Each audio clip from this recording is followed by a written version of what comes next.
concerné, c'est lui qui, depuis étudiant, a mis en place le bataillon blindé. Quelqu'un même, depuis les étudiants, lui, il met en place une milice à l'université qu'il appelle bataillon blindé pour défendre son bureau national avec des machettes.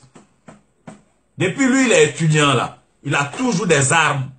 Il met en place bataillon blindé. Tout le monde connaît. Les Tchello, les GM, les KB. C'était eux les membres du BB qui était logé au campus 2000. Bataillon blindé. C'est-à-dire des gens qui ne sont pas dans un syndicat, mais qui sont une milice particulière de Luba, de Karateka et autres, pour défendre un individu qui estime que le bureau national doit avoir une sorte de garde républicaine pour frapper les étudiants, ceux qui ne sont pas d'accord avec eux, qui les découpent à la machette. Voilà ceux qui ont fait rentrer les machettes à l'université. Ceux qui ne connaissent pas l'histoire, c'est ça. Et les premières attaques à la machette ont eu lieu au congrès de 98, où Gbagbo avait été invité au campus. Et Soro a été hué par le camarade Sapo Parfait, lui qu'on appelle Cœur de Lion, qui lui a posé un préalable. On dit, mais Soro, tu veux partir, tu veux nous imposer un de tes amis. Et pour ça, tu utilises le code électoral de la FESI, qui dit quand quelqu'un a une sanction, il ne peut pas être candidat. Et tu sanctionnes une vingtaine de secrétaires généraux. Comment tu peux, à ton âge, un jeune qui doit avoir des comportements démocratiques, déjà tu utilises un code électoral pour éliminer tes amis. Donc Gbagbo était dans la salle et les gens ont commencé à crier préalable.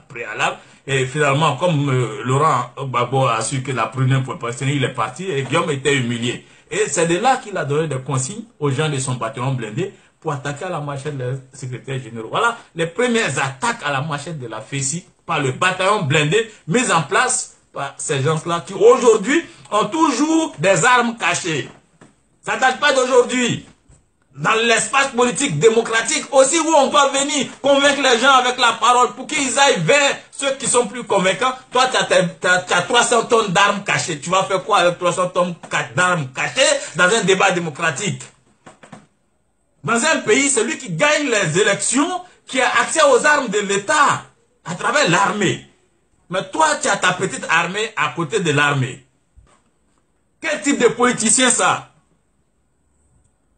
Quand on en parle, les gens disent non, c'est un problème personnel. C'est pas un problème personnel. Moi, je fais la politique. Je ne vais pas faire la politique avec quelqu'un qui a des armes. Je vais pouvoir circuler librement dans le pays sans qu'on me menace avec des armes. Je vais pouvoir dormir en paix sans me dire que l'autre a 300 tonnes d'armes, donc je suis dans le pays, je ne peux pas dormir, je vais avoir une crise cardiaque pour rien.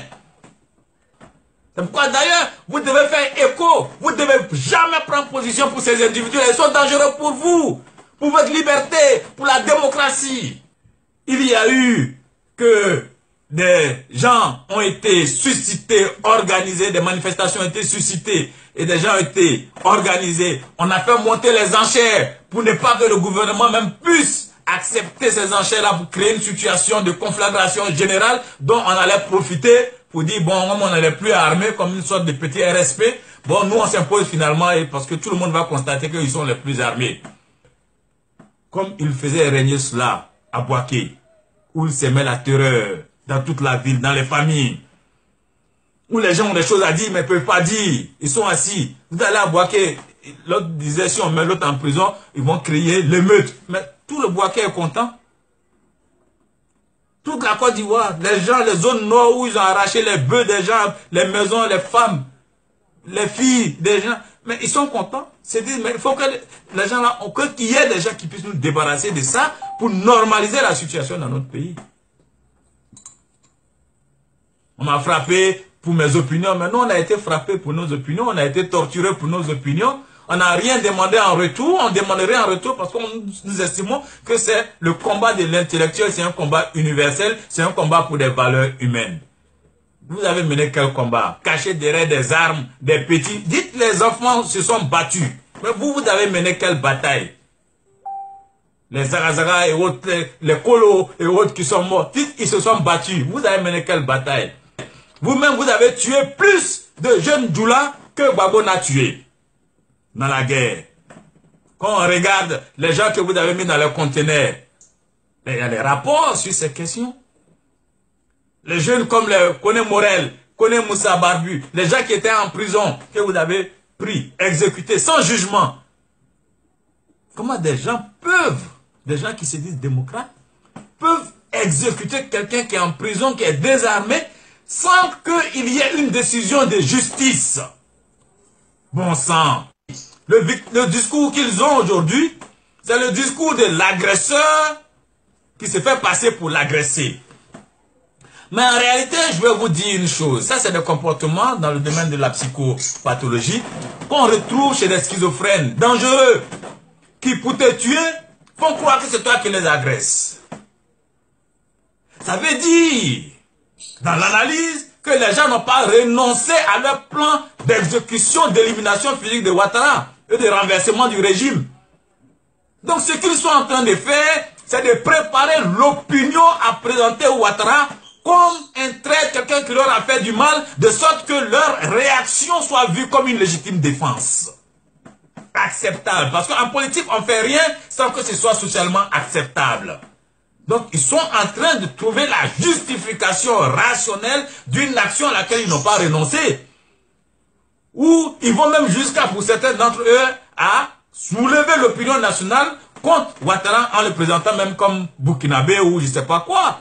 Des gens qui se sont dit qu'ils ont combattu contre un certain type de discours, qui reprennent même ce discours parce que il faut retourner l'opinion contre la personne qu'on veut liquider. Donc ça montre clairement qu'ils n'ont pas renoncé à leur intention et ils vont très rapidement créant un effet sorte d'effet de masse. Une fois que ça prend et que l'opinion l'accepte, ils frappent. Mais voilà leur schéma. Voilà leur schéma de communication. Et ce schéma de communication-là, ça montre qu'il y a un danger à l'horizon. Parce que les gens, au lieu d'aller demander pardon, vous avez été démasqué. Au lieu d'aller s'excuser pour dire, bon, écoutez, vraiment, c'est le pouvoir qui nous est monté à la tête, et puis bon, on a voulu faire quelque chose comme ça, on le regrette. Non! Ils ne sont pas dans cette posture, ils sont dans une posture de violence. Ils sont dans une posture de salir l'individu qu'eux-mêmes ont agressé, de sorte à préparer l'opinion à sa liquidation physique et au renversement de son régime de manière militaire. Ce qu'ils sont en train de faire là est très grave. Parce qu'ils veulent embarquer le pays dans un schéma de déstabilisation qui peut être dangereux pour vous et pour nous. Parce que ceux-là sont dangereux pour la démocratie. Mais vous, c'est quoi le mobile qui vous pousse aujourd'hui à créer les conditions d'une insurrection dont vous avez profité pour vous imposer au peuple de Côte d'Ivoire? C'est quoi le mobile? C'est quoi la signification, la justification politique? Le peuple gagne quoi dans ça? Vous avez été à l'Assemblée nationale. Quelle seule loi sociale vous avez voté pour le peuple? Quelle seule loi? Dites-moi l'unique loi sociale que vous avez votée pour le peuple. Vous avez été au pouvoir avec Babo. Vous avez fait quoi pour le peuple? Un seul hôpital même dans le Nord. Dites-moi, quelle loi sur l'assurance maladie? Vous avez fait quoi? Rien. Et vous êtes en train de mettre en danger la vie de la nation, la stabilité, la tranquillité de nos parents avec des histoires d'armes. Et c'est avec les armes que vous voulez faire la politique. Nous disons non. Et je le dis à toi, Guillaume. Il faut arrêter ça dès maintenant. Arrête ça dès maintenant. Tu rentres, tu vas demander pardon, tu fais ce que tu as à faire, mais arrête de foutre la merde. C'est bon comme ça, tu arrêtes. Ok. Voilà. À un moment donné, il faut être responsable. On ne peut pas continuer dans la voyousie. On ne peut pas continuer à se comporter comme un délinquant permanemment. Il faut arrêter. Merde.